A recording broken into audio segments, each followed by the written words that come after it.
Welcome to this explainer. Today, we're going to dive into the epic, continuous journey that our water takes. We're talking from nature, straight to our taps, down the drain, and all the way back again. It is a massive cycle that we rely on every single day, right? Yet we rarely stop to think about the incredible hidden systems that literally make modern life possible. So what exactly happens before you turn the tap and, well, after you flush? It's a simple question, but it bridges our daily habits with some massive, unseen municipal infrastructure. Literally, every time you grab a glass of water, you are participating in a monumental feat of engineering. Let's go ahead and trace the path of a single drop right from the very beginning. Our journey starts right at the source, but we run into a problem pretty quickly. Rainfall is highly seasonal, and these days, it's increasingly unpredictable. Since we obviously can't just wait around for a rainstorm every time we need a drink of water, the whole process has to begin by capturing and holding water in massive storage reservoirs. Doing this guarantees a steady, reliable supply for treatment, no matter what the weather's up to. Okay, so once the water leaves that reservoir, the physical cleaning begins. First up, it passes through these huge mesh screens to catch all the big stuff. Sticks, weeds, maybe a lost shoe, just any foreign objects. Then we move on to aeration, and this is a remarkably simple but absolutely brilliant step. Basically, by cascading water down a tower or bubbling air right through it, we strip out funky odors and gases, and we actually force dissolved metal salts to separate out so they can be easily filtered later on. But even after that screening and aeration, there are still microscopic pieces of matter and bacteria just suspended in the water. And that brings us to a really fascinating chemical process called flocculation. Here's how it works. We add a precisely controlled coagulant like ferric or aluminum sulfate, and it acts kind of like a magnet. It forces all that microscopic material to stick together into these heavier clumps, which water treatment engineers affectionately call floc. So how exactly do we handle all this floc? Well, first, the water and the coagulant are whipped together in a flash mixer. From there, it flows into a clarifier tank where good old gravity takes over. The heavy floc just sinks, settling into this thick layer known as a sludge blanket, which gets periodically drained off for safe disposal. The remaining, much clearer water then rises up and flows through a rapid gravity filter, leaving all those trapped particles totally behind. At this point, the water is looking pretty clear, but it still needs a final polish. We can do this by slowly filtering it through fine sand to catch any stragglers. But for tougher river waters, we actually go a step further. We use ozone gas alongside granular activated carbon, or GAC. The water filters through these carbon granules to strip out any unwanted natural organic traces. And the really amazing part? That carbon is later removed, literally baked and regenerated by heat, and used all over again. How cool is that?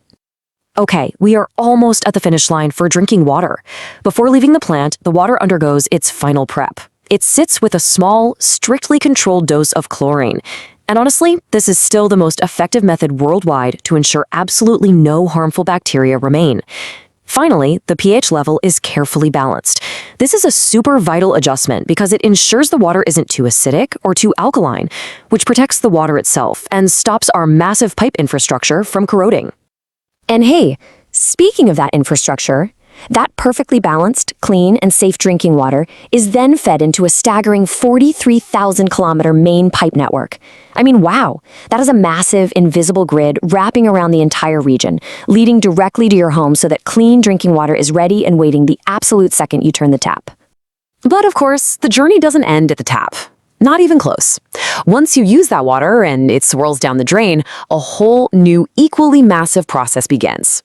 Driven by gravity and these incredibly powerful pumps, a mind-boggling 55 megaliters of wastewater gets pushed to the Water Resource Recovery Center every single day.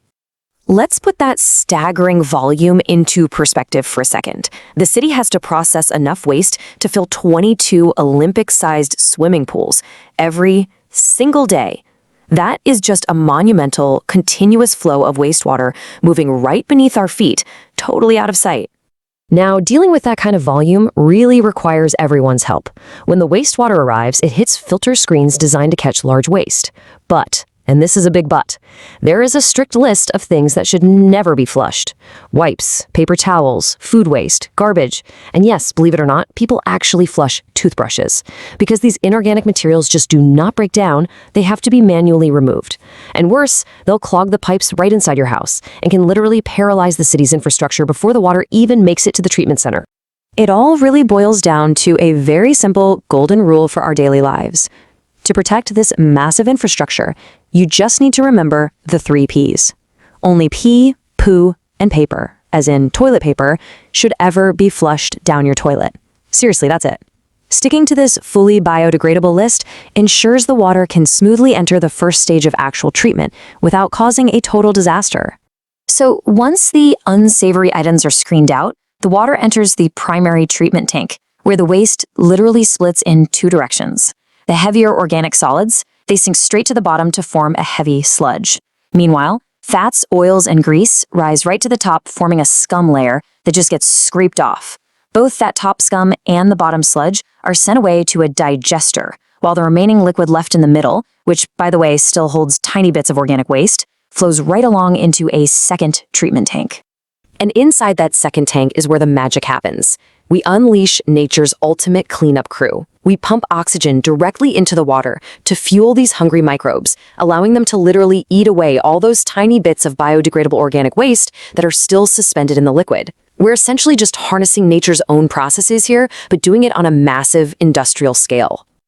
We are definitely in the final stretch now. From the microbe tank, the wastewater undergoes one last round of treatment. It gets disinfected with chlorine to neutralize any remaining harmful elements, and then it's filtered one last time. But here is the crucial twist. Before that water ever leaves the facility, the chlorine must be completely neutralized and removed. You might be wondering, why go through all the trouble of adding chlorine just to take it right back out? Well, removing it ensures this thoroughly cleaned wastewater is 100% safe to be released back into the local environment.